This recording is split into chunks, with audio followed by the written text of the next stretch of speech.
Good evening.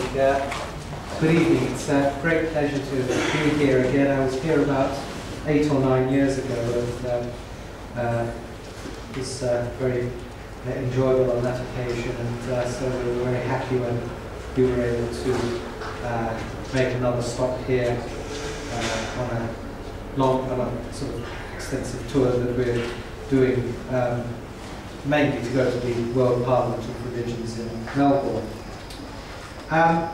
This topic, just to link the topic that I'm going to present to you with the previous presentation that Wendy's just made, the subject of justice. If you have almost any room full of people like yourselves or any other group of people, and I ask them to say, well, who's in favour of justice? I think most people would sort of put up their hands and say, yes, I'd like the idea of justice. You'd find very few people who are going to put up their hands and say, no, I prefer injustice. But the real question that people haven't solved is, how do we get to the state of having justice? We all know it's a good idea, we're all in favour of it, and we'd all like to be living in such a society. What people haven't found is the answers how to get there. How do you actually get to a just society?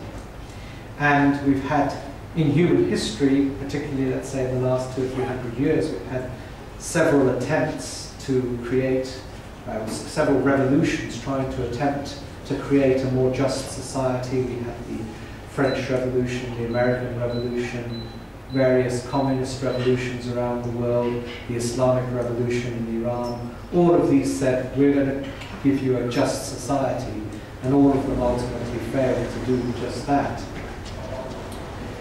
And starting off with the quotation that I'm sure you all are aware of from Baha'u'llah, saying that all men, all human beings have been created to carry forward and ever advance in civilization. And if we start analysing that statement, the word civilization,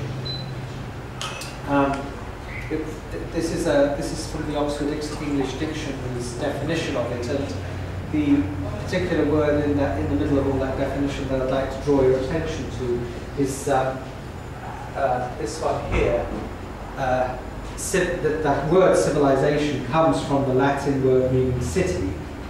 And what civilization basically means is enabling human beings to live in cities.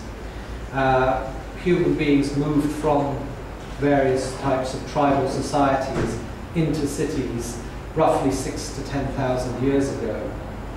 And this required a huge change, because in tribal societies you're basically living with people that are related to you, and you have a certain bond and affinity with them because of their relationships.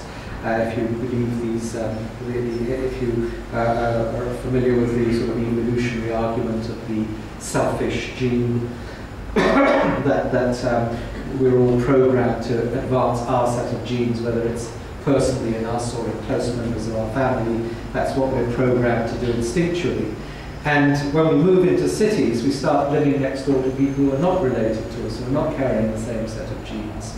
And civilization requires a change that enables people who are not related to each other to live next to each other, get on with each other, not be constantly rowing and having fights and so forth.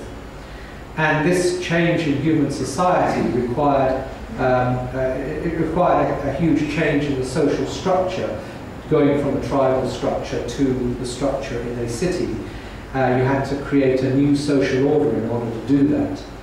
And basically that social order is what we've lived with from that time, between 6 and 10,000 years ago until now.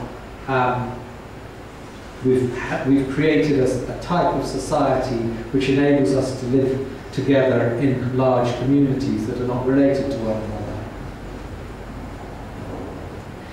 another. People think, when you sort of superficially, when you sort of look at the histories and so on, they talk about the technological advances that allowed civilization to progress. You know, you have sort of the Bronze Age and the Iron Age, various technologies that took one civilization ahead of the other one, and so forth. But really, before you can get those technological advances, you have to have one step before that, and that is creating cohesive communities. In other words, you have to create, first of all, social cohesion, and you can only do that by building up trust, building a society with social justice. That's a prerequisite to then having a situation where you can start getting technological progress, where you can start having the tools that enable you to build high walls, to create cities, and have people differentiating into, some people are bakers, some people are builders, some people are making pots, and so forth. That sort of differentiation can't occur before you have the previous stage of building the trust, building the justice, and so forth. So really, and what it is that creates those values of trust and justice and so forth is religion.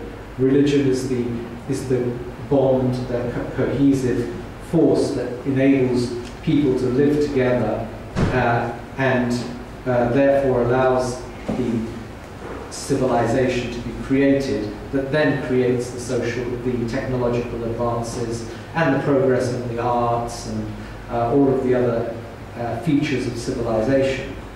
So, as I say, the essential prerequisite is a religion that creates the values that then enables people to live together in harmony, and then allows the rest of the processes of civilization to come into being.